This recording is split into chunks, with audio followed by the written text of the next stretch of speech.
Okay, so this tea is part of the Names of God collection, and there's a little bit more of a story behind this one. So this tea, first of all, is El Roi, which means the God who sees, and it's taken from the story of where Hagar is being thrown out of her home, and there's been a lot of abuse. There's been some nasty things that have been said and done to her, and she is ready to give up.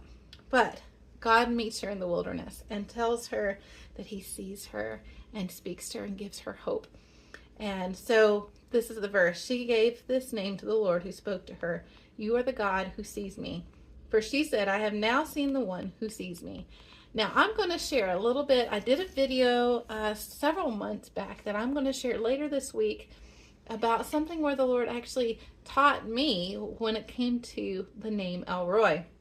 But for now, let me tell you how this blend was created, because it was one of those humorous times with the Lord. So when I create these teas, as I've said, with the Names of God collection, I did not want to put my thoughts into it. I wanted only God's thoughts. For him to guide the ingredients, for him to guide the measurements, all of that.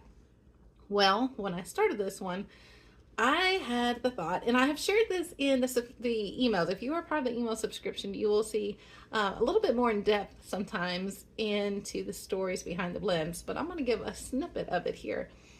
But I was trying to get rid of the thoughts that I had in my head, because when I thought of El Roi, the immediate ingredient that I thought of was carrots, because it has to do with eyesight.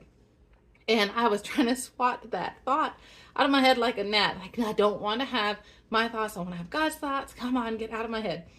After going about this for some time, finally there was no talking from the Lord at this point. Finally, after a little while, so I can feel him laughing inside my spirit sometimes. And I felt that then. And he said, darling, do you not realize that I know your thoughts? Carrots is not a bad idea. You can use that as the main ingredient. Go ahead with it.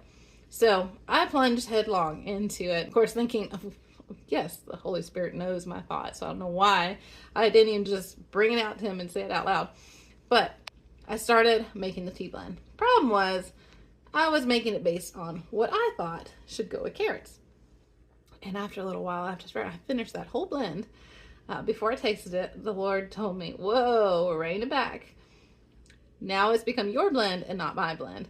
So I set that one quickly aside and I began a new one and said, okay, what do you want in this one? So I put together all the ingredients he directed me in, and then I decided to taste them side by side. And sure enough, of course, the Lord's tea was way better than mine. And I was just overcome with just the delight of knowing that God sees, but more so that God is involved in the intimate details of our life.